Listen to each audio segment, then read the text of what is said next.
ขอนอบน้อมแด่องค์สมเด็จพระผู้มีพระภาคเจ้าอรหันตสัมมาสัมพุทธเจ้าแม้พระองค์จะเสด็จดับขันธปรินิพพานนานไปแล้วด้วยเสียงกล่าวขอถวายความเคารพพระธรรมและพระสงฆ์ด้วยความเคารพอย่างสูงยิ่งและขอถวายเคารพพระมหาเถระพระอนุเถระนะและขอความนับถือต่อคณะสงฆ์ตลอดถึงขอความสุขความเจริญความสงบร่มเย็นในธรรมจงมีแก่คณะญาติโยมอุบาสกอุบาสิกาผู้สนใจในการปฏิบัติธรรมทุกท่านจากนี้ไปก็เอามือลงเนาะแล้วก็นั่งในท่าพร้อมในการปฏิบัติธรรมนะก็คือเรานั่งในอาการที่สงบนั่งถ้าใครสะดวกนั่งเท้าขวาทับเท้าซ้ายก็นั่งคนไหนจะนั่งพับเพียบหรือไม่สะดวกนั่งเก้าอี้ก็จัดเอาตามความสมควรแก่อัตภาพในขณะที่เรานั่งเราก็เอามือขวาทับมือซ้ายเรียกว่าเตรียมความพร้อมในการฟังธรรมเพราะว่าหลังจากที่เราได้รวมกันทำวัดสวดมนต์กันก็เป็นเวลาพอสมควรจากนี้ไปเราก็ฟังธรรมะประกอบการปฏิบัติธรรมการฟังธรรมะประกอบการปฏิบัติธรรมเนี่ยก็คือเรานั่งฟังแบบผู้ปฏิบัติไม่เหมือนกับเราไปในงานมงคลต่างๆเวลาพระท่านเจริญพุทธมนต์เราก็ยกมือขึ้นพนมมือฟังแล้วก็ส่งจิตส่งใจไปตามบทสวดมนต์ของท่านแต่ถ้าในภาคปฏิบัติอย่างที่ญาติโยมครูบาอาจารย์กำลังฟังธรรมะประกอบการปฏิบัติธรรมอย่างนี้เราก็นั่งแบบผู้ปฏิบัติเอามือลงวางที่ตักแล้วก็หลังจากเราปรับอิริยาบถท่านั่งพร้อมแล้วเราก็หลับตาวางใจให้สงบไม่ถึงอย่างไรก็คือเราวางอุปาทานทุกเรื่องอดีตเรื่องอนาคตแต่เรามารู้ปัจจุบันว่าขณะนี้เนี่ยเรากำลังนั่งสมาธิฟังธรรมะประกอบการปฏิบัติธรรมทำไมจึงเรียกว่าฟังธรรมะประกอบการปฏิบัติธรรมเพราะว่าเราฟังไปด้วยและเราก็ปฏิบัติไปด้วยควบคู่กันไปอย่างที่ครูบาอาจารย์แล้วก็ญาติโยมได้นั่งอย่างนี้เนี่ยเรียกว่าเราได้ประโยชน์ทั้งสองอย่าง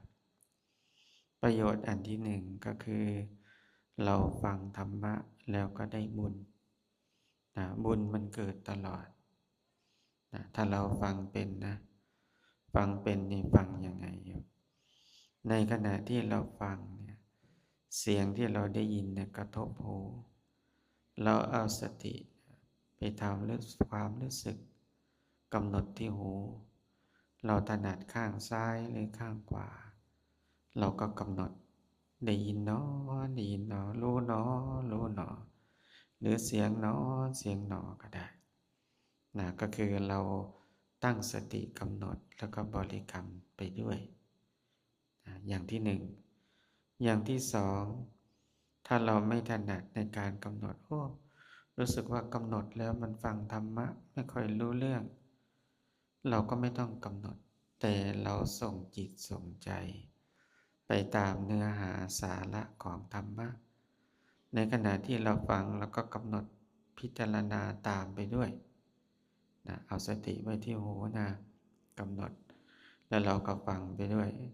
ว่าท่านบรรยายธรรมะว่าอย่างไรเนื้อหาสาระเป็นอย่างไรทั้งสองอย่างนี้เนี่ยในขณะที่เรา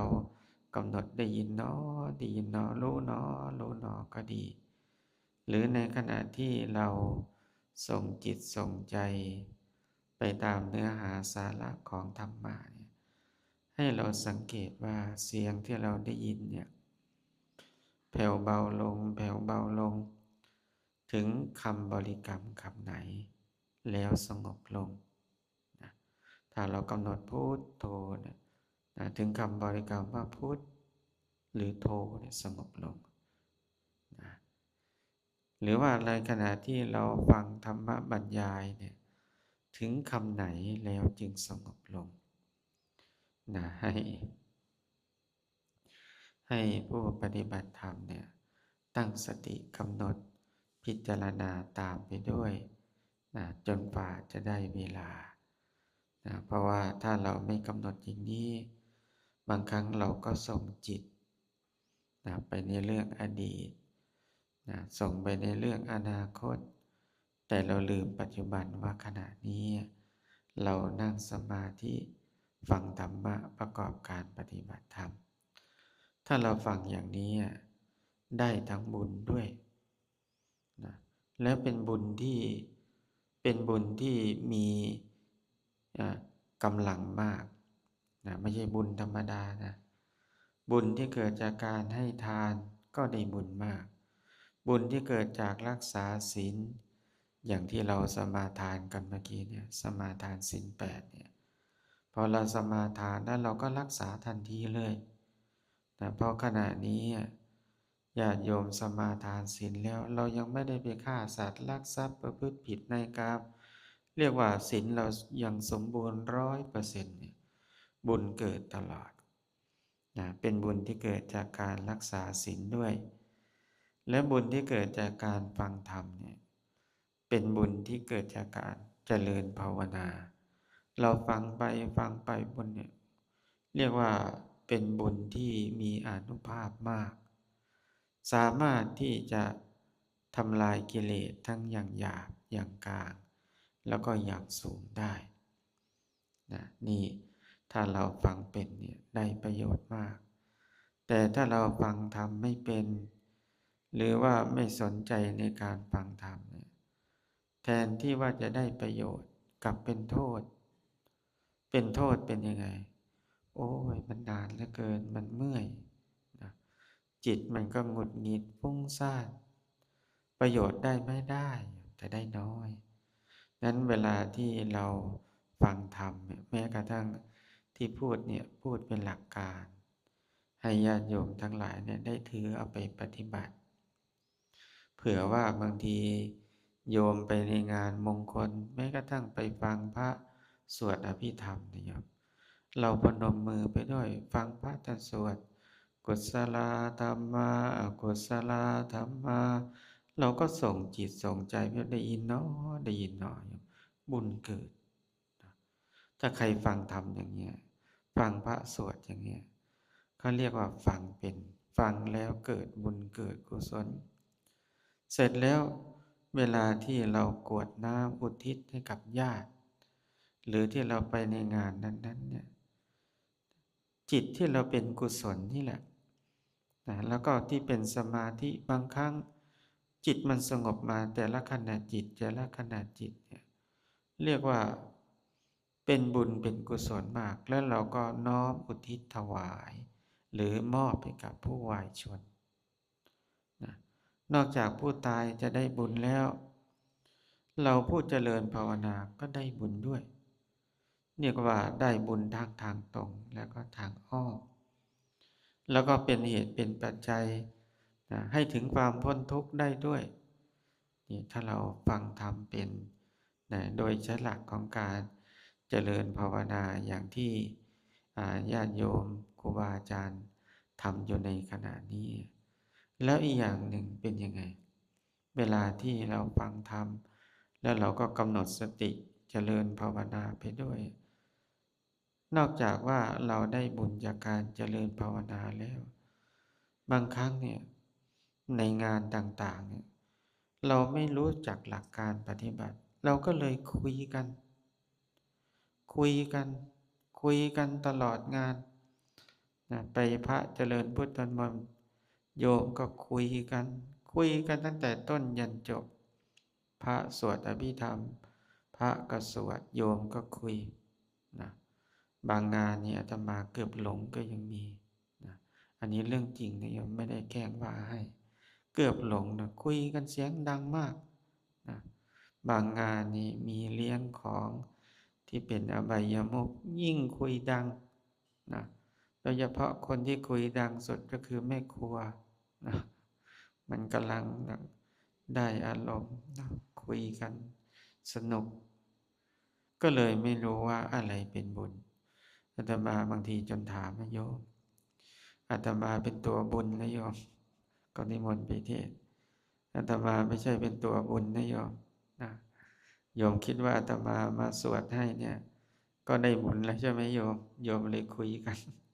นะแต่ที่พูดเนี่ยไม่ได้ว่าให้นะถามเฉยๆก็เลยถามโยมนะอาตมาไม่ได้เป็นตัวบุญนะอาตมาเป็นเหตุให้โยมเกิดบุญเนาะอาตมาให้โยมรับศีลแล้วก็สวดโยมก็เจริญภาวนาถ้าอาตมาเป็นตัวบุญโยมก็ไม่ต้องตรวจน้ำเนาะใช่ไหมโยมใครตรวจน้ำอาตมายะถาโยมเป็นคนหลั่งน้ำอุทิศให้กับญาติใช่ไหมงั้นโยมก็ไปนั่งกินกันข้างนอกก็ได้เดี๋ยวอาตมาสวดเสร็จแล้วโยมค่อยเข้ามาใช่ไหม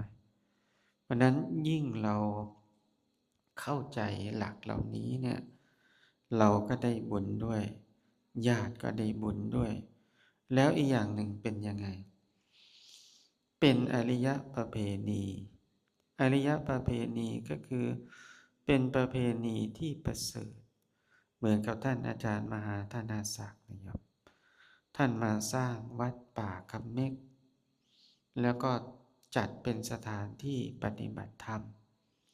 ให้โยมได้มีโอกาสมาเดินจงกรมนั่งสมาธิถ้าท่านไม่เอาใจใส่ไม่สนใจในการปฏิบัติธรรมโยมจะได้มีโอกาสมานั่งอย่างนี้หรือไม่มีทางโยมแปลว่าท่านทำดีไว้ให้เป็นแบบอย่างญาติโยมก็ได้เดินทางนะโยมนะที่เป็นอุบาสกอุบาสิกาก็ได้มีโอกาสได้มาสวดมนต์ได้มีโอกาสมาเดินจงกรมนั่งสมาธิก็เพราะว่าเราได้เจ้าอาวาสดีได้ผู้นำดี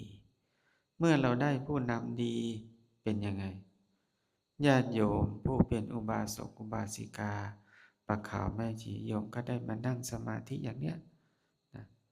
โยมรู้ไหมว่าโยมทำอย่างเนี้ยการทำให้ดูเนี่ยเขาเรียกว่าทำให้ดูอยู่ให้เห็นสุขเย็นได้สัมผัสนะคนที่เขาได้เห็นเนี่ยเขาได้เห็นเนี่ยเขาก็อนุโมทนาลูกหลานที่เขาเกิดมาใหม่ใหญ่มาในภายหลังเขาได้เห็นว่าโอ้วัดป่าคำเม็กมีท่านเจ้าอาวาสครูบาอาจารย์มีแม่ชีอุบาสกอุบาสิกาแต่ละปีก็มาเดินจงกรมนั่งสมาธิปฏิบัติธรรมภาพเหล่านี้นิยมจะเป็นภาพที่ประทับใจแล้วก็ซึมเข้าไปนะซึมเข้าไปไหนโยมซึมไปในกระดูกเลยนะไม่ได้ซึมธรรมดาไม่ได้แค่เห็นนะมันซึมเข้าไปในกระดูกต่อไปเขาก็จะได้ถือเอาเป็นแบบอย่างว่าโอ้พ่อแม่เราครูบาอาจารย์นะท่านทำอย่างนี้มันถูกต้องนะโยมเห็นไหมว่าวัดป่าคำนี้ไม่มีนะไม่ต้องมีเจ้าหน้าที่ตำรวจนะไม่ต้องมีคนมาดูแลรักษาความปลอดภัยทั้งที่ว่าอยู่ขนาดนี้โยมลองมีหมอลำดูสิอะไรจะเกิดขึ้นใช่ไหมแต่นี่ไม่ต้อง ไม่ต้องมีตำรวจไม่ต้องมีเจ้าหน้าที่เพราะอะไรเพราะว่าทุกคนเรามีศีลคุ้มครองนะยิ่งกว่าตำรวจอีกเรามีศีลคุ้มครองเรามีสมาธิคุ้มครองนะเรามีการเจริญภาวนาอย่างนี้คุ้มครองรักษายิ่งกว่ามีเจ้าหน้าที่ตำรวจอีกเรามีเจ้าหน้าที่ตำรวจก็ไม่ใช่ว่าจะป้องกันเหตุได้ไม่ใช่นะโยมเพราะอะไรตำรวจเนี่ยเขาดูแลเฉยๆแต่คนมันเมาทะเลาะกันมันป้องกันไม่ได้ป้องกันให้คนเมาไม่ได้แต่ศีลเนี่ยป้องกันได้นะป้องกันให้คนไม่เมาก็ได้ป้องกันให้คนไม่ลักขโมยนะผิดศีลผิดธรรมเพราะฉะนั้นอาตมาจึงขออนุโมทนากับท่านอาจารย์มหาธนาศักดิ์แล้วก็ญาติโยมอุบาสกอุบาสิกาพ่อครัวแม่ครัวทุกท่านทุกคนที่ท่านอาจารย์มหาธนาศักดิ์ท่านบอกโอ้วัดป่ากับเมฆเป็นบ้านเล็กๆนะชาวบ้านก็เป็นชุมชนบ้านน้อยๆนะบ้านน้อยบ้านใหญ่มันไม่ใช่เป็นประเด็นสำคัญเป็นประเด็นสำคัญอยู่ที่ความสามัคคีว่าสามัคคีหรือไม่บ้านใหญ่ถ้าไม่สามัคคีเนี่ยมันก็ยากเนี่ยไม่ใช่ว่าจะจัดปฏิบัติธรรมเจริญภาวนาอย่างนี้ได้ง่ายๆการที่ทำอย่างนี้ได้ก็เพราะว่าเรามีครูบาอาจารย์และญาติโยมเนี่ยมีความสามัคคีกันจึงจัดได้นะเพราะฉะนั้นเนี่ยเราทั้งหลายเนี่ยถือว่าโชคดีที่เรามีครูบาอาจารย์แล้วก็เราทั้งหลายก็มีญาติโยมอุบาสกอุบาสิกาที่ตั้งอยู่ในศีลตั้งอยู่ในธรรมก็เลยทำให้วัดป่ากับเมฆสถานที่ที่เราอยู่เนี่ยมันจึงเจริญนะจากที่อาตมาเคยมาแรกๆนะเป็นถนนลูกรังฝุ่นเนี่ยฟุ้งมาเลยนะมันก็เจริญขึ้นมานะวัดจากที่หลังคาหลังนี้ไม่มีอะไรเลยก็อยู่สแลมกันตอนนี้ก็เจริญขึ้นมาตามลำดับนะอะไรต่างๆก็เกิดขึ้นเจริญแม้กระทั่งต้นไม้เห็นไหมต้นไม้ปีนี้เขียวชอุ่มกุฏิวิหารอะไรต่างๆก็เจริญที่เป็นอย่างนี้เจริญได้เพราะอะไรครับเราพัฒนาจิตใจให้เจริญก่อนเมื่อจิตใจเจริญแล้วนี่ครับอะไรต่างๆมันก็เจริญมาเองวัตถุต่างๆภายนอกมันก็เจริญ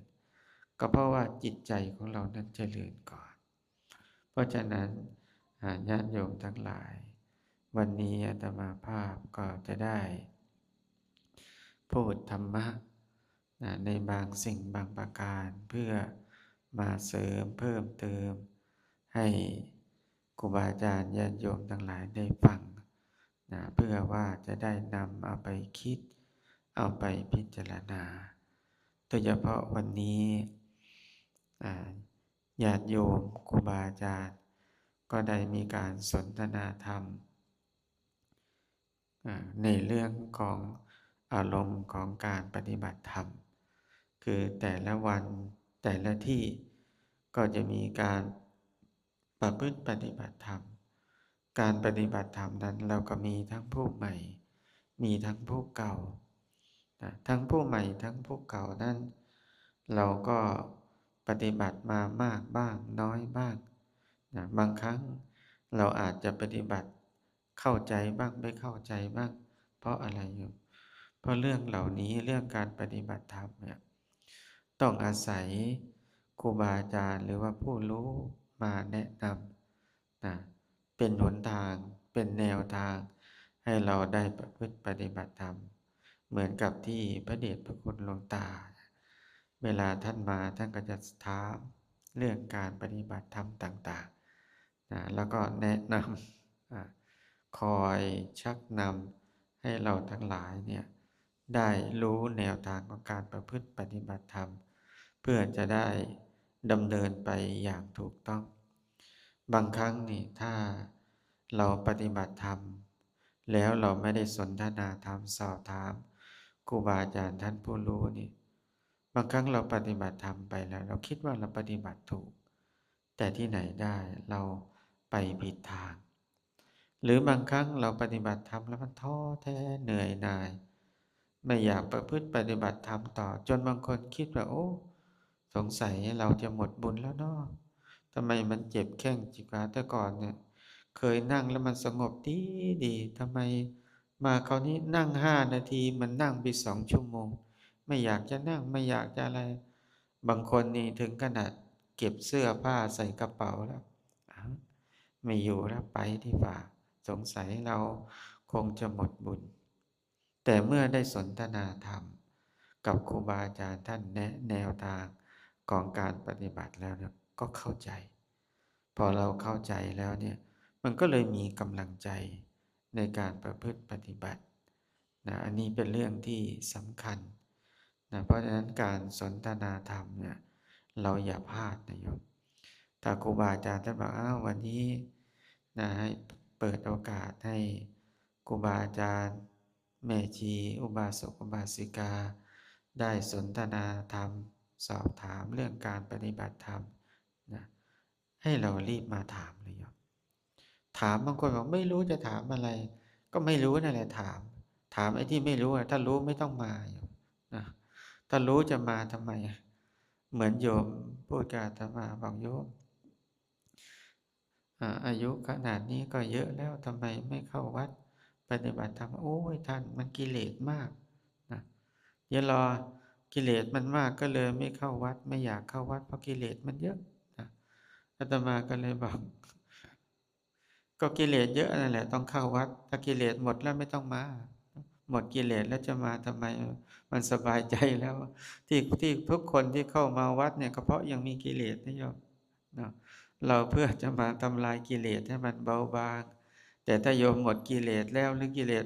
เรารู้ทันกิเลสแล้วก็ไม่ต้องมานะอันนี้คือหลักการความเป็นจริงมันเป็นอย่างนั้นนะเราอย่าคิดว่าโอ้มีกิเลสอยู่มาไม่ได้หรอกนะติดนั่นติดนี่นะแต่ที่จริงเราไม่ได้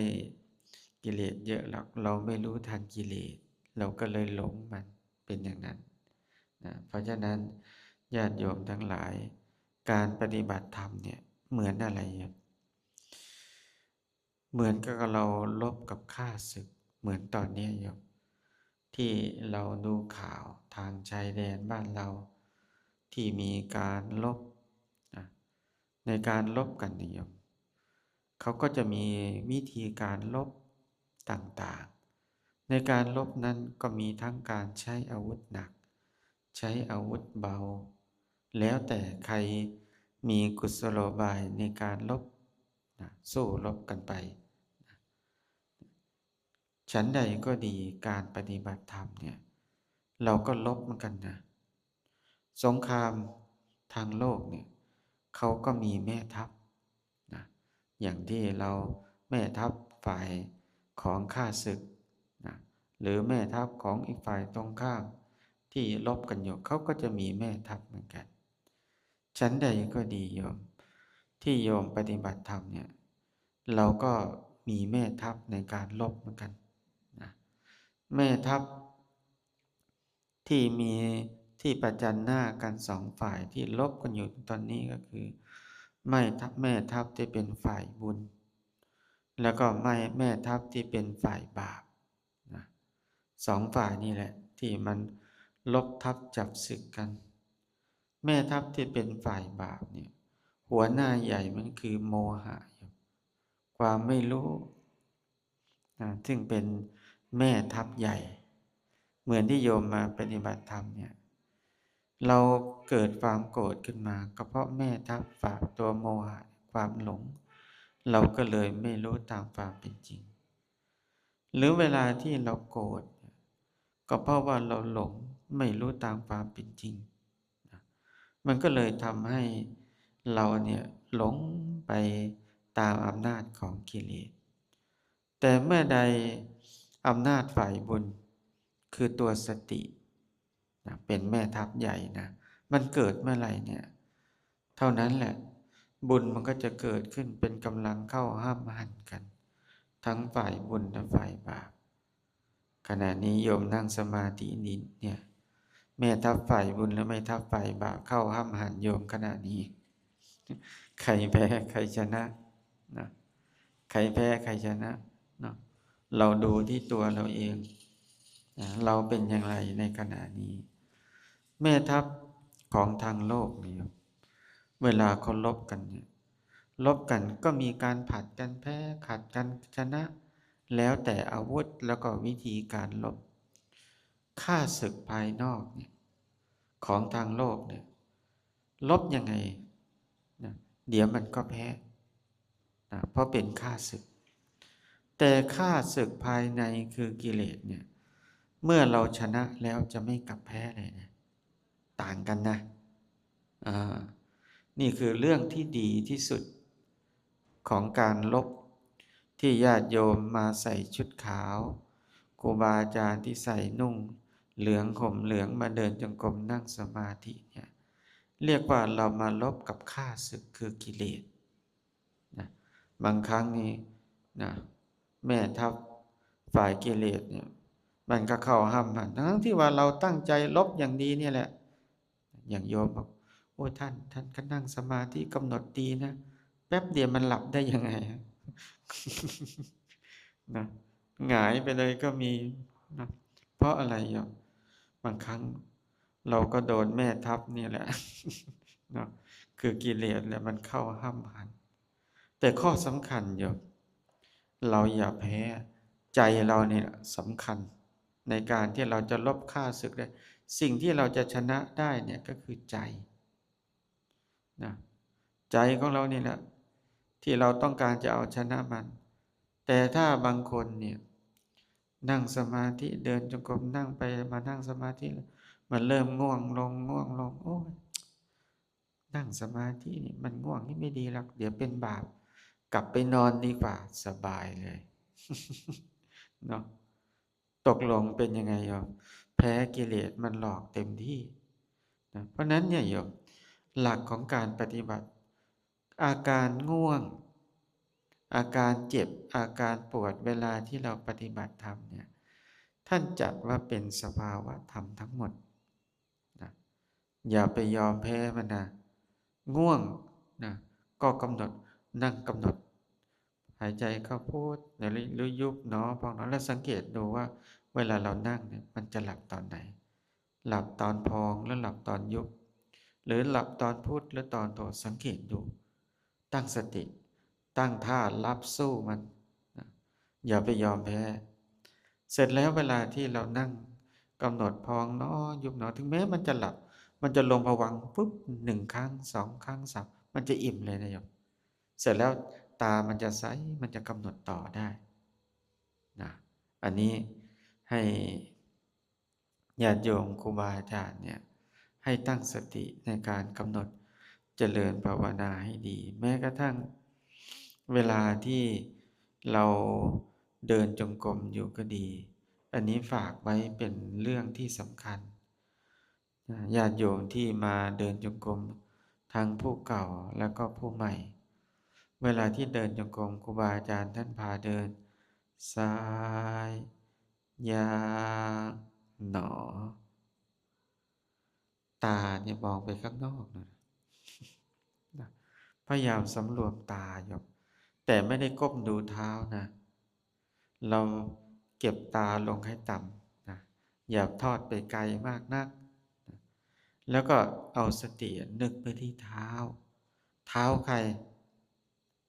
เท้าตัวเองนะอย่าไปมองที่เท้าคนอื่นเท้าข้างหน้านะเดินจงกรมไปแล้วก็มองนึกไปเห็นเท้าคนนี้เดินดี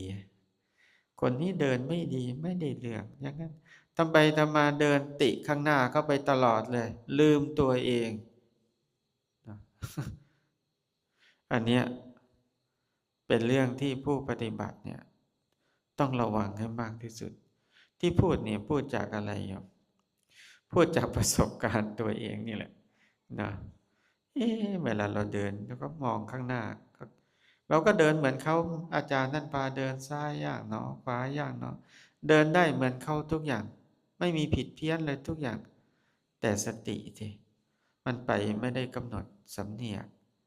เวลาที่เรายกเราย่างเราเหยียบนี่แหละเป็นเรื่องที่สำคัญที่ผู้ปฏิบัติธรรมเนี่ยต้องระมัดระวังเรื่องนี้ให้มากแล้วข้อสำคัญอีกเรื่องหนึ่งอยากฝากให้ครูบาอาจารย์และญาติโยมผู้ปฏิบัติธรรมเนี่ย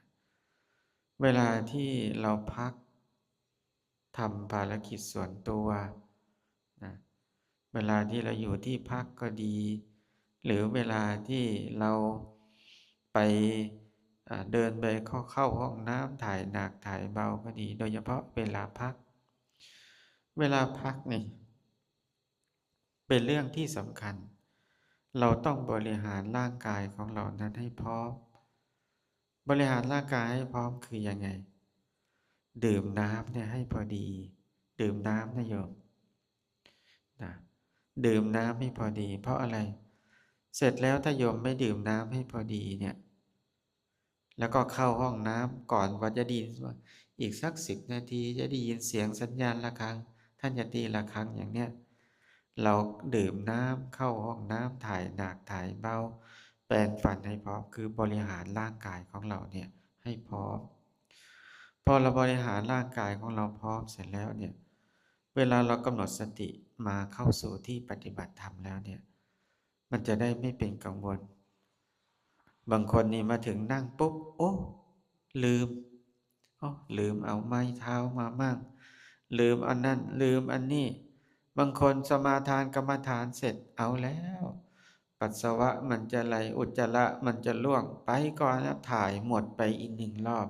10 นาทีไปแล้วอยู่เดินไปเดินกลับมันต้องบริหารร่างกายของเรานั้นให้พร้อมนะเมื่อเราบริหารร่างกายพร้อมแล้วเนี่ยเวลาเราเข้าสู่ภาคปฏิบัติธรรม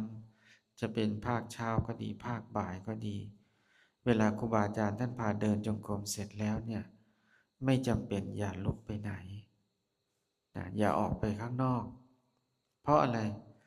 เวลาที่เราปฏิบัติธรรมและเราเดินไปข้างนอกเนี่ยแล้วยิ่งบางคนไม่กำหนดด้วยหนักเลยเป็นยังไงเวลาไปแล้วเราก็ไป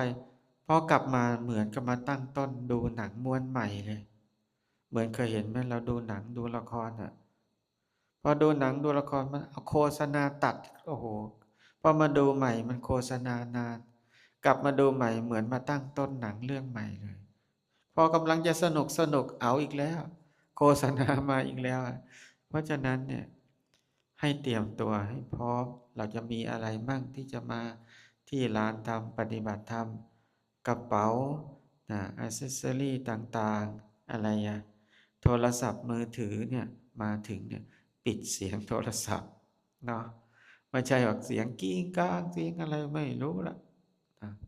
เตรียมตัวให้พร้อมแม้กระทั่งอุปกรณ์อะไรต่างๆเราเตรียมมาวางไว้ข้างๆเสร็จแล้วถึงเวลาเราก็หิ้วมาเข้าสู่ภาคปฏิบัติธรรมพอถึงเวลาเดินจงกรมนั่งสมาธิสมาทานกรรมฐานเราก็ปฏิบัติธรรมพอถึงเวลาท่านกำหนดนั่งเนาะนั่งเนาะเราก็กำหนดเจริญภาวนาแล้วก็มานั่งแต่บางคนไม่เลยพอกำหนดนั่งเนาะนั่งเนาะไปแล้วซ้ายย่างหนอขวาย่างหนอไปห้องน้ำเป็นยังไงพอเราไปอย่างนั้นเสร็จแล้วมานั่งสมาธิลดเลยนะเพราะว่าสมาธิเนี่ยจะเกิดมากคือตอนที่เราเดินจงกรมสำคัญนะสมาธิจะตั้งมั่นได้นานเราจะนั่งสมาธิได้นานนั่งได้ดีสงบได้ดีก็ดูตอนเดินจงกรมถ้าเราเดินจงกรมดีมีสติกับการต้นยกกลางยกสุดยกต้นย่างกลางย่างสุดย่างต้นเหยียบกลางเหยียบสุดเหยียบดีไม่เผลอเวลาเรากำหนดนั่งเนาะนั่งเนาะแล้วมานั่งเนี่ยก็สงบเร็วแล้วนั่งได้นานอาการเจ็บอาการปวดมีไม่มีแต่ไม่เข้าไปรบกวนจิตอันนี้คือหลักการที่สำคัญเลยนะแต่ถ้าเวลาโยมเดี๋ยวนอนซะก่อนหรือว่าหาเวลา เดินหลบๆลี้ๆไปนั่นแหละคือเราไม่รู้ประโยชน์คืออาตมาว่าโยมไม่เข้าใจเฉยๆหรอกถ้าโยมตั้งใจเดินจงกรมดีนะแล้วเวลาเรามากำหนดนั่งเนาะนั่งเนาะเดินซ้ายย่างเนาะขวาย่างเวลานั่งก็สำรวมดีๆแล้วก็นั่งปรับเอวนั่งแล้วกำหนดนั่งเนาะนั่งมันถ้าเข้าสมาธิก็เข้าไปเลยหรือสติสมาธิมันตั้งมั่นก็จะตั้งมั่นได้นานถึงแม้จะเจ็บจะปวดก็สามารถที่จะทนเวทนาได้นะอันนี้คืออยากฝากให้อ่าครูบาอาจารย์แล้วก็ญาติโยมผู้ปฏิบัติธรรมเนี่ยให้พยายามสำเนียกเวลาที่เราเดินจงกรมให้ตั้งสติในการเดินให้มากๆแล้วก็เวลาที่เรามานั่งเนี่ยจัดอาสนะให้ดีๆนะจัดยังไงหามุมเหมาะๆมุมเหมาะๆคือเป็นมุมที่เรากะว่านั่งแล้วเนี่ยแหละมันไม่เป็นขวางทางคนอื่นเขาเดินโดยเฉพาะโยมที่มีสมาธิตั้งมั่นนานบางทีเป็นนะโยมบางทีเรานั่งสมาธินั่งไปพองเนาะยุบหนอมันสงบที่ดีได้ยินเสียงท่านกำหนดพอสมควรแก่เวลาแต่รู้สึกว่าจิตของมันเนี่ยมันกำลังสงบดีมือเนี่ยมันยังแน่นตึ๊บอยู่เลยเราเคยสังเกตไหมโยมเวลานั่งสมาธิมันตั้งมั่นดีตัวมันจะตั้งตรงมือนี่ติดกันตึ๊บเลยถ้ามันยังสงบดีอยู่เนี่ยเรายังไม่ต้องรีบโยมนั่งซะก่อนนะเอาความสงบซะก่อนพอสมาธิมันเริ่มคลายแล้วเราจึงค่อยไปเดินจงกรมต่อนะอันนี้เป็นหลักการอยากฝากให้ญาติโยมเพื่ออะไรบางครั้งโยมตกใจนะเวลาเรานั่งสมาธิพอสมควรรีบดึงมือออกนะกลัวว่าจะอายเขาเดี๋ยวนั่งแล้วจะอายเดี๋ยวเขาลุกไปแล้วเราไปนั่งอยู่คนเดียวมันประเจิดประเจ้อมันไม่ถูกไม่ต้องอายนะทำความดีไม่ต้องอายใครโดยเฉพาะการปฏิบัติธรรมเนี่ยทำเลยนะแต่ถ้าทำบาปเนี่ยอย่าไปทำน่าอายแต่ถ้านั่งแต่ข้อสำคัญคือถ้าเราคิดว่าเรานั่งแล้วมันจะสงบนานอะไรเราหามุมที่เราคิดว่านั่งแล้วเนี่ยไม่ติดในที่เขาเดินจงกรมนะก็ดูด้วยนะเดี๋ยวมันจะฝางหรือเวลานั่งแล้วครูบาอาจารย์หรือญาติโยมท่านเดินจงกรมแล้วก็จะดูเหมือนกับว่าไม่ค่อยสะดวกเราก็เลือกนะอันนี้เป็นเขาเรียกว่าเป็นหลักการบางอย่างที่ครูบาอาจารย์แล้วก็ผู้ปฏิบัติธรรมนั้นก็ควรรู้เรื่องเหล่านี้ไว้เพื่อเราจะได้เรียกว่าบางครั้งจิตของเราเนี่ยมันกำลังสงบที่สงบดีมันกำลังจะดิ่งลงดีลงดีพอสมควรมันถอนขึ้นมาเลยบางครั้งเราตกใจเสร็จแล้วเวลาไปเดินจงกรมแล้วมาปฏิบัติมันจะให้ลงเหมือนเก่ามันไม่ลงนะอันนี้เราก็สังเกตเอาเวลาที่ปฏิบัติธรรมเนี่ยเราควรมีหลักการอย่างไรมีเทคนิคอย่างไรในการปฏิบัติธรรมกับอีกเรื่องหนึ่งเวลาที่เราเดินจงกรมเสร็จแล้วเนี่ยโยมสังเกตไหมว่าเราเดินจงกรมอย่างไรแล้วสงบนะสังเกตนะสองเรานั่งสมาธินั่งอย่างไรแล้วเข้าสมาธิได้นั่งอย่างไรแล้วสงบให้จำหลักการแล้วกำหนดอย่างไรแล้วสงบให้จำหลักการอย่างนั้นไว้ให้ดีนะแต่ละคนเนี่ยหลักการเหล่านี้เนี่ยสอนกันไม่ได้เพราะว่าอันนี้เป็นหลักการของแต่ละคนจะต้องทำเอาเองแต่วิธีกำหนดอย่างนี้นะกำหนดสติดูอาการท้องพองท้องยุบทำอย่างนี้เวลาเดินจงกรมเดินอย่างนี้นะแต่เวลาจะเข้าสมาธิเข้าอย่างไรกำหนดอย่างไรเนี่ยแล้วเข้าไปอย่างไรเนี่ยผู้ปฏิบัติธรรมต้องจำเองนะจำหลักการให้ได้ว่าเราเข้าที่แล้วเราเข้าสมาธิเรากำหนดยังไงเรากำหนดพองน้อยเราสงบแล้วมันเข้าไปยังไงนะพยายามสำเนียกตั้งสติแล้วจำอาการนั้นให้ได้เพื่อว่าจะได้เป็นหลักการในการปฏิบัติ พอเราจำอารมณ์นี้ได้ง่ายเหมือนอุปมาเหมือนอะไรโยมเหมือนก็โยมขี่รถนะขี่รถผ่านวัดป่าคำมิกมันเคยอยู่ตรงไหนนะจำไม่ได้แต่ปรากฏว่าพอเราวิ่งมามันมีเวลาเราผ่านปากทางวัดป่าคำมิกเนี่ยมันจะมีทางเข้ามีป้ายแล้วมันเลี้ยวมาอย่างนี้แล้วเราจำไม่ได้ครั้งหนึ่งพอเราจำได้ครั้งต่อไปมันจะเริ่มคุ้นครั้งสองครั้งสามครั้งสี่มันก็จะเริ่มชำนาญขึ้นชำนาญขึ้นชำนาญขึ้นนะอันนี้คือเรื่องที่ผู้ปฏิบัติธรรมเนี่ยต้องจำหลักการของการปฏิบัติอันนี้ไว้ด้วยเพื่อว่าเวลาที่เราปฏิบัติธรรมแล้วเนี่ยก็จะได้ง่ายนะแก่การเจริญภาวนาแล้วก็เป็นการทำให้เราได้เรียกว่าได้มีหลักการในการประพฤติปฏิบัติธรรมเจริญภาวนาเพื่อจะได้เป็นแนวทางในการปฏิบัติของใครของมันอันนี้เป็นเรื่องที่เราต้องใช้เรียกว่าเทคนิคเฉพาะตัวว่าเรากำหนดอย่างไรเราปฏิบัติอย่างไรแล้วสงบอุปมาเหมือนอีกอย่างหนึ่งเหมือนอะไรโยมเหมือนกับเวลาที่เรารับประทานอาหารเวลาที่เรารับประทานอาหารเนี่ยเขาก็บอกอยู่ว่าเวลาเรารับประทานอาหารเนี่ยเราต้องใช้ช้อนนะหรือเวลาโยมทานข้าวเหนียวโยมก็เอามือปั้นข้าวเหนียวปั้นใช่ไหมแต่ละคนก็มีวิธีปั้นไม่เหมือนกันไม่เหมือนนะปั้นข้าวเหนียวบางคนก็ปั้นก้อนใหญ่บางคนจับมาเป็นก้อน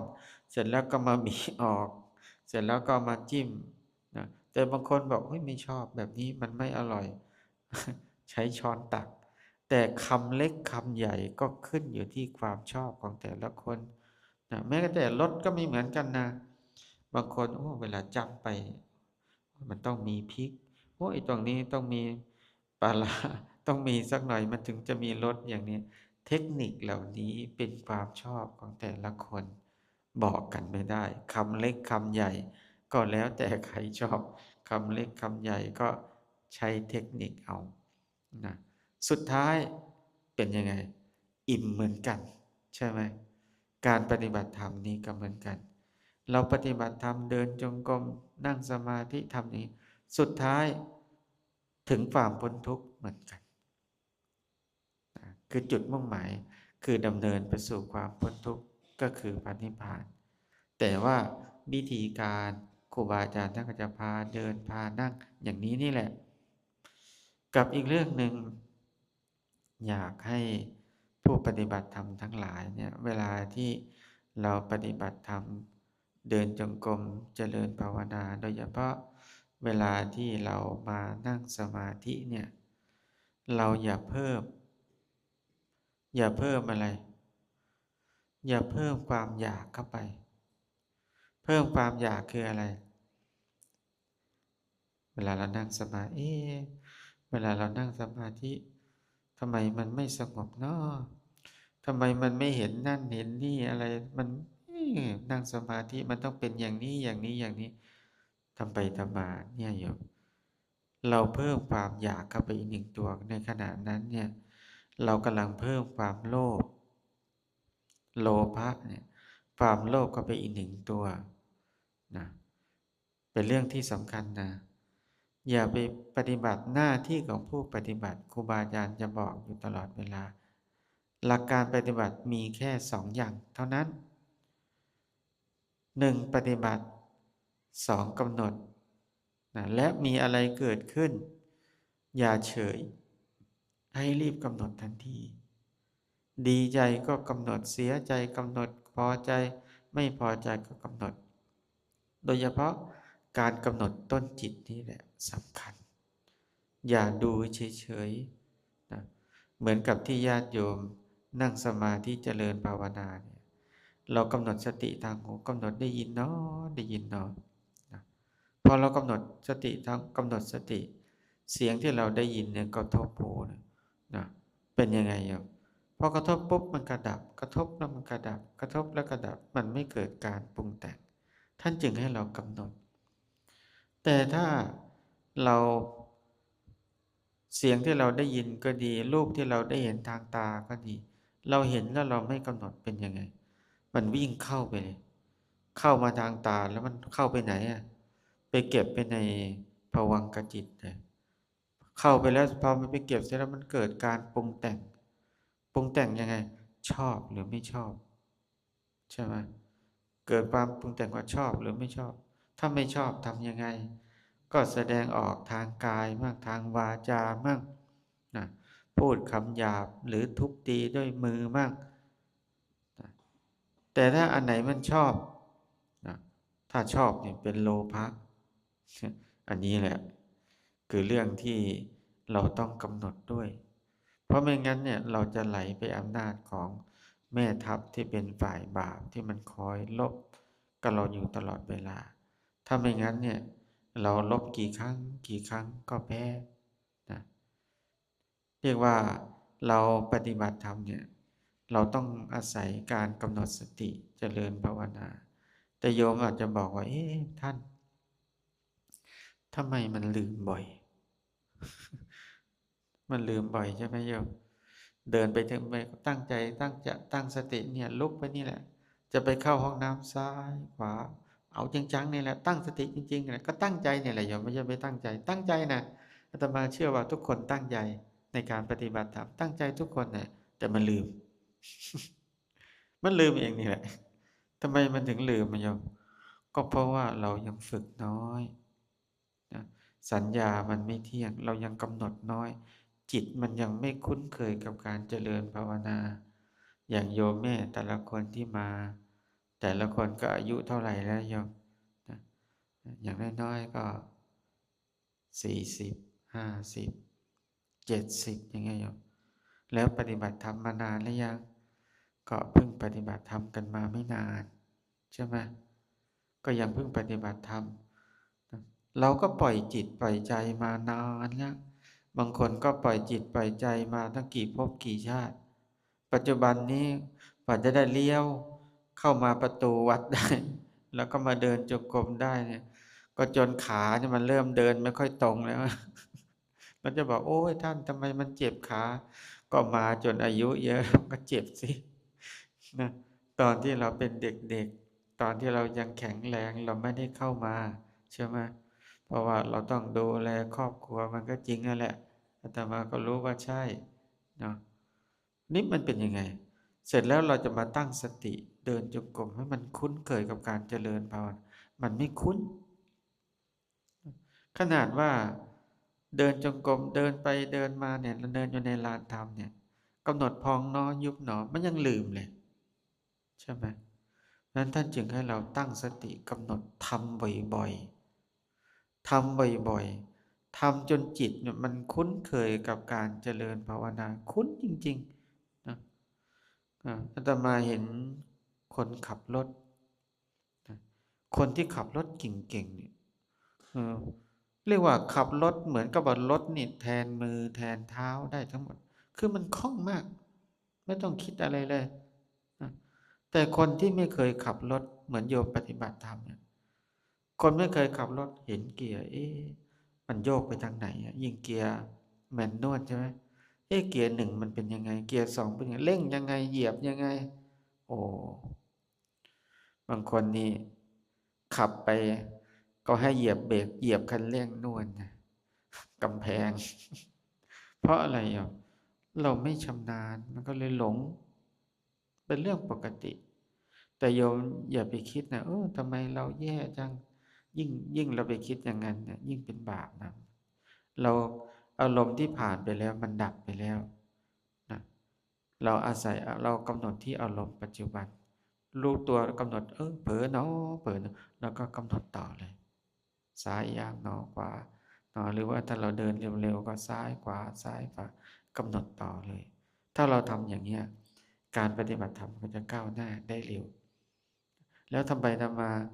การที่เรากำหนดสติทำบ่อยๆจนจิตมันเริ่มคุ้นเคยมันจะคุ้นเคยขนาดไหนโยมคุ้นเคยแม้กระทั่งเวลาที่เรานอนพอได้ยินเสียงะระฆังนะกำหนดสติที่หูเลยมันเร็วนะได้ยินเนาะได้ยินเนาะ เสร็จแล้วกำหนดที่ต้นจิตอยากลุกเนาะอยากลุกเนาะกำหนด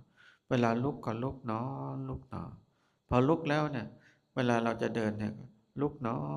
เดินซ้ายขวาหยิบขันน้ำนะอุปกรณ์เปิดประตูปิดประตู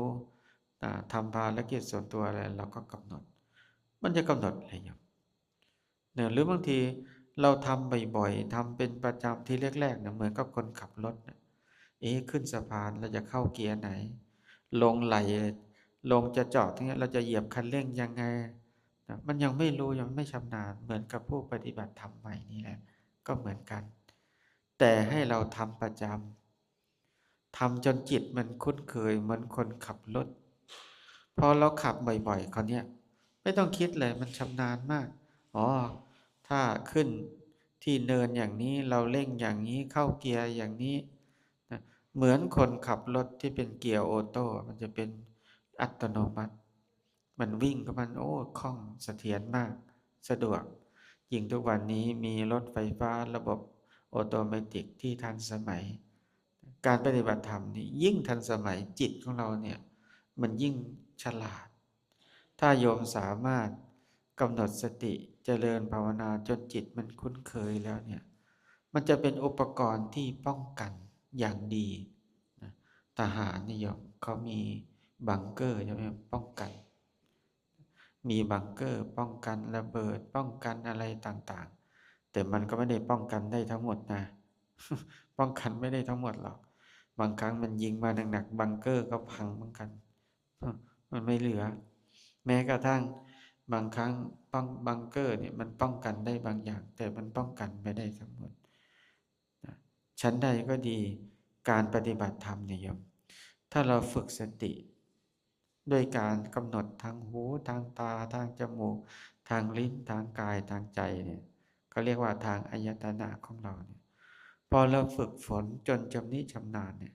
มันจะเป็นอุปกรณ์ที่ป้องกันนะเหมือนกับอุโบสถการประเรียนของท่านอาจารย์มหาธนศักดิ์เนี่ยนะมีอยู่ประตูหน้าต่างก็มีหมดเลยนะแต่เป็นยังไงมีช่องทั้งหมดแต่เปิดไว้รอรับฝุ่นทั้งหมดเลยหน้าที่เป็นของใครหน้าที่ก็เป็นของหลวงปู่แอดกับคณะทำความสะอาดไปเพราะว่าขี้ฝุ่นมันเข้า มันมีแต่ประตูมีแต่หน้าต่างแต่ช่องมันไม่ได้ปิดเหมือนกับเราเปิดประตูไว้รอรับโจรตลอดเลยโจรมันก็เข้ามานะพอโจรมันเข้ามามันก็เข้าทำลายปล้นสะดมต่างๆสร้างความเสียหายให้กับเจ้าของที่ชั้นใดก็ดีนะศาลาหลังนี้ก็เหมือนกันมันไม่มีประตูไม่มีหน้าต่างมันก็เลยฝุ่นละอองต่างๆมันก็เข้ามานะแต่ถ้าเรามีประตูมีหน้าต่างปิดก็ป้องกันฝุ่นป้องกันละอองต่างๆที่จะเข้ามาเรารู้ว่าฝนตกเราก็ปิดหน้าต่างปิดประตูแล้วเราก็ทำความสะอาดข้างในพอเราทำความสะอาดข้างในเสร็จแล้วเนี่ยสถานที่เราอยู่มันก็จะสะอาดชั้นใดก็ดีอย่างเวลาที่เราปฏิบัติธรรมเนี่ยนะเจริญภาวนาอย่างเรากำหนดแต่ละครั้งเนี่ยเหมือนกับเราปิดประตูเลยนะปิดประตูป้องกันไม่ให้กิเลสมันเข้ามาทางตาทางหูทางจมูกทางลิ้นทางกายทางใจเวลาเราก็เห็นทางตา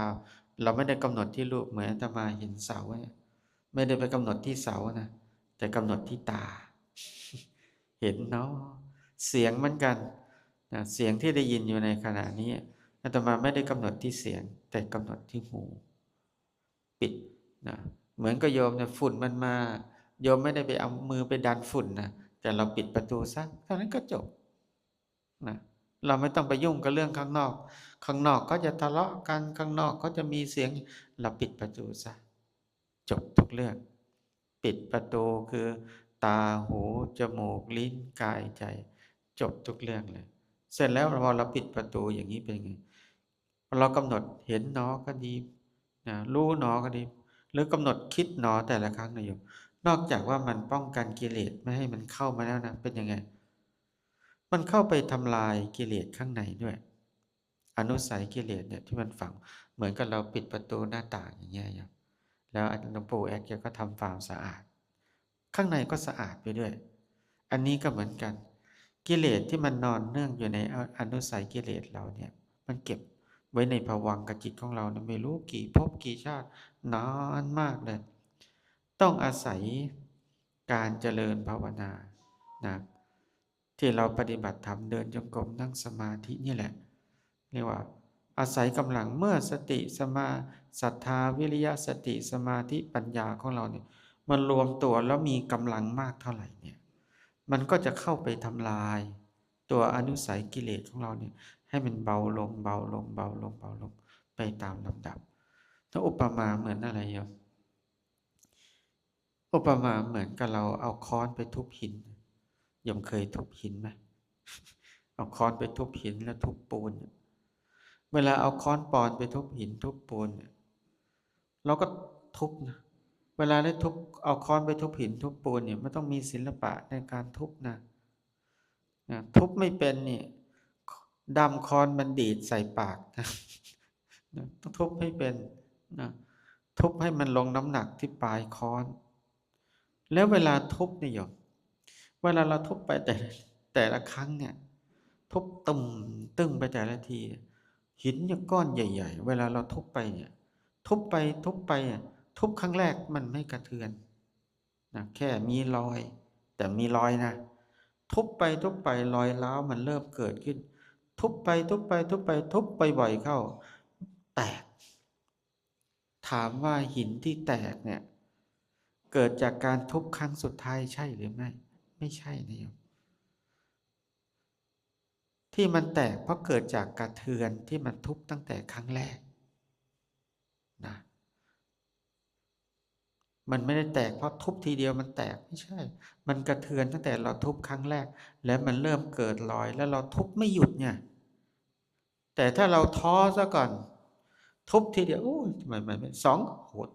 มันลำบากเลยทุบครั้งที่สามไม่ไหวทิ้งค้อนเลยเรียบร้อยงานไม่ประสบความสำเร็จเพราะว่าเราท้อซะก่อน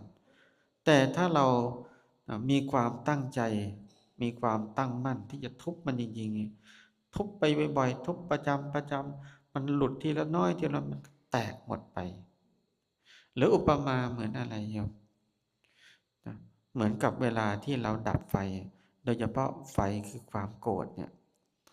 เราเกิดความโกรธโทสะไม่พอใจท่านให้กำหนดเลยโกรธเนาะ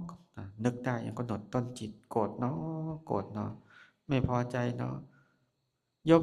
กำหนดแล้วมันก็ไม่เห็นมีอะไรเกิดขึ้นเกิดที่เกิดสติ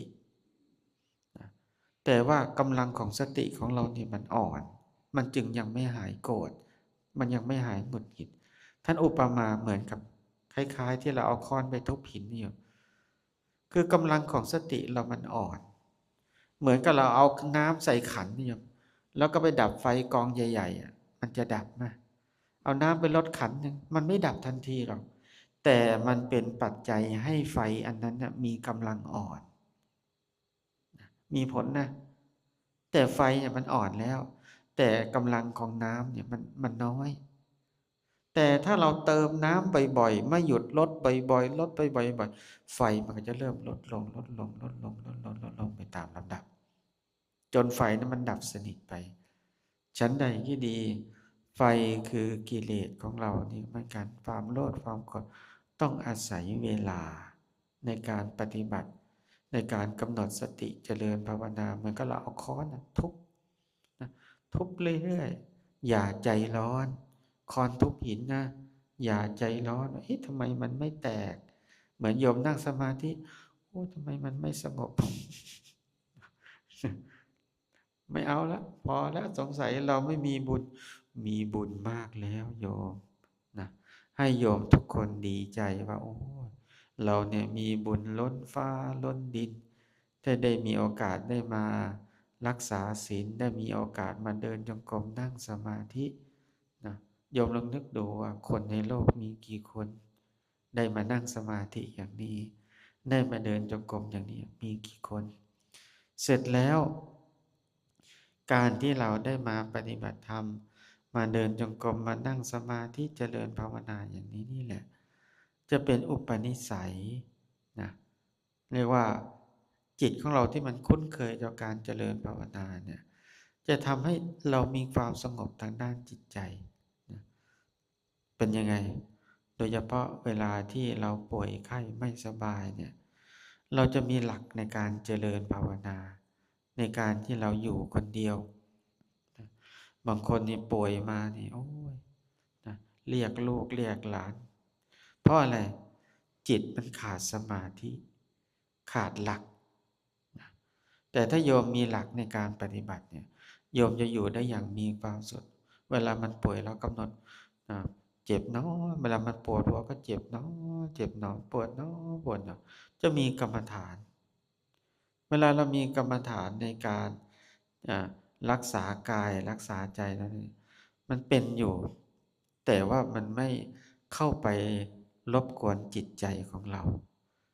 และที่สำคัญที่สุดเวลาที่เรามาปฏิบัติธรรมนิยมที่เราเจ็บแข้งเจ็บขาปวดหลังปวดอะไรต่างๆบางคนจนบอกหรือคนที่ไม่เข้าใจโอ้มาปฏิบัติธรรมทำไมปฏิบัติธรรมแล้วก็เจ็บแข้งเจ็บขาไม่เห็นดีอะไรตรงไหนเลยโยมรู้ไหมว่าเรามาปฏิบัติธรรมเนี่ยเรามาซ้อมให้เห็นทุกข์ให้เข้าใจในเรื่องทุกข์ถ้าเราเข้าใจในเรื่องทุกข์เราจึงจะพ้นทุกข์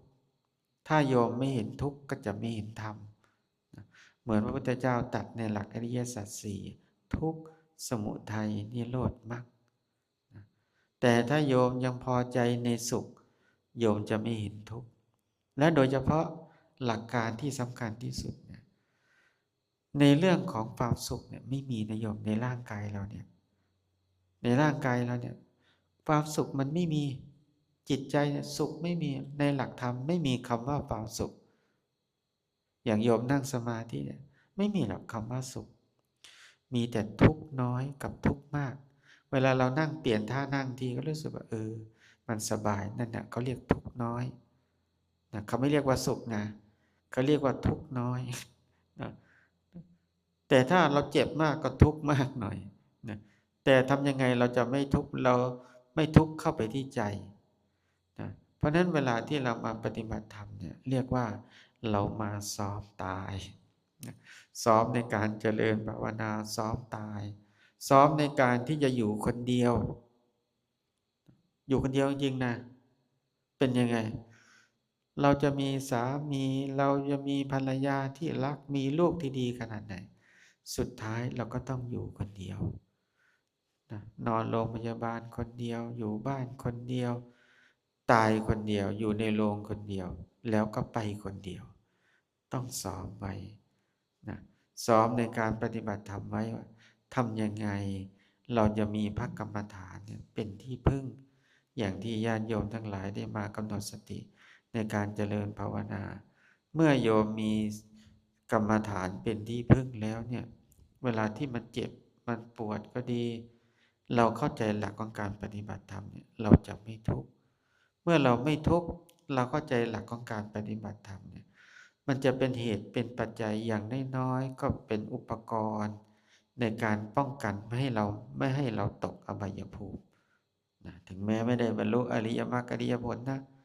ก็เป็นอุปกรณ์ในการป้องกันไม่ให้เราไปตกอบายภูมิเพราะว่าเรามีสติในการเจริญภาวนายิ่งถ้าเราได้บรรลุอริยมรรคอริยผลด้วยเนี่ยโอ้เรียกว่าปิดอบายภูมิได้อย่าง100%เรียกว่าเราชนะข้าศึกอย่างถาวรเป็นการชนะที่ไม่กลับแพ้นะนี่เพราะฉะนั้นการปฏิบัติธรรมเนี่ยจึงเป็นการปฏิบัติธรรมที่ดีที่สุดที่พระพุทธเจ้าเลือกให้แล้วเป็นการลบข้าศึกเมื่อชนะแล้วก็ชนะเลยนะแต่ถ้าโยมชนะข้าศึกทางโลกด้วยอาวุธยุทโธปกรณ์ยังไงเราก็แพ้อะไรโยมแพ้ยังไงไม่ได้ว่าเขากลับมาลบเรานะเราอาจชนะนั่นแหละตลอดชีวิตแต่เสร็จแล้วเราก็แพ้ต่อความตายพอตายไปแล้วเราก็ยังท่องเที่ยวอยู่ในวัฏฏะสงสารอย่างนี้แหละแล้วก็ทุกข์อีกแล้วก็มาทะเลาะกันอีกตีกันอีกอย่างนี้แหละปวดแข้งปวดขาอย่างนี้แต่ถ้าโยมปฏิบัติธรรมแล้วเอาชนะความทุกข์ได้นะได้บรรลุอริยมรรคได้ผลปิดประตูอบายภูมิได้หรือได้บรรลุถึงสูงสุดเข้าถึงฝั่งพระนิพพานได้โอ้ เรียกว่าเป็นบรมสุขสูงสุดในพระพุทธศาสนาที่พระองค์ทรงตรัสว่ายังไงนัตถิสันติปรังสุขขังสุขอื่นยิ่งกว่าความสงบไม่มีก็คือพระนิพพานเพราะฉะนั้นวันนี้อาตมาภาพก็ขอกล่าวธรรมะนะเพื่อเป็นการให้กำลังใจแล้วก็เป็นแนวทางเป็นอุปกรณ์นะเป็นเครื่องมือแทนโทรศัพท์มือถือเนาะตัววันนี้โทรศัพท์มือถือเนี่ยเป็นปัจจัยที่ห้าเนาะนะลืมอะไรลืมได้แต่อย่าลืมโทรศัพท์นะโชเฟอร์อาตมานะมาด้วยกันนะวิ่งออกมาได้หน่อยโยมโทรมาโยมโชเฟอร์ลืมโทรศัพท์วิ่งกลับไปเอาโทรศัพท์ โอ้ปัจจัยสำคัญมากนะโทรศัพท์เนาะฉันใดก็ดีการปฏิบัติธรรมเนี่ยเราต้องรู้จักหลักการอุปกรณ์เหมือนกับเรามีอาวุธไปสู้รบถึงเวลาเราก็จะได้ใช้ได้เป็นแล้วก็ใช้สมควรแก่การปฏิบัติแล้วการปฏิบัติอย่างนี้เป็นหนทางที่เราจะดำเนินไปสู่ความพ้นทุกข์ถึงสันติสุขก็คือพระนิพพานเพราะฉะนั้นวันนี้อาตมาภาพจึงขออนุโมทนากับท่านอาจารย์มหาธนศักดิ์พร้อมทั้งคณะครูบาอาจารย์คณะอุบาสกอุบาสิกาพ่อครัวแม่ครัวทุกท่านทุกคนที่เราเสียสละกำลังกายเสียสละกำลังทรัพย์เสียสละกำลังสติปัญญาที่เราได้มาร่วมกันประพฤติปฏิบัติธรรมจัดงานประพฤติปฏิบัติธรรมเจริญภาวนาขึ้นเพื่อให้เราทั้งหลายนั้นจะได้มีโอกาสได้ประพฤติปฏิบัติธรรมเจริญภาวนาเหตุนั้นอาตมาภาพจึงขออาราธนาคุณของพระรัตนตรัยคือคุณของพระพุทธคุณของพระธรรมคุณของพระสงฆ์ตลอดถึงบุญกุศลเหล่าใด